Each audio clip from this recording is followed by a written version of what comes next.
Kudaraza amakaye nitworoherwa kuko ibiciro tubiravye ni birebire birarenza urugero.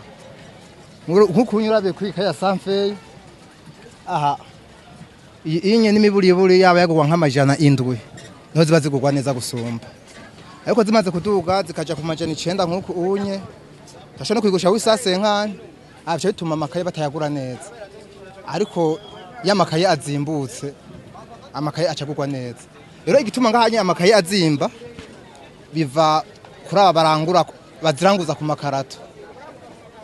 Turavye nk'ikarato nk'ubu unye mu mwaka uheze ikarato yagurwa na 95 mugubu unye igeze kwijana na 5 umva ko hariho ubudasa cyane.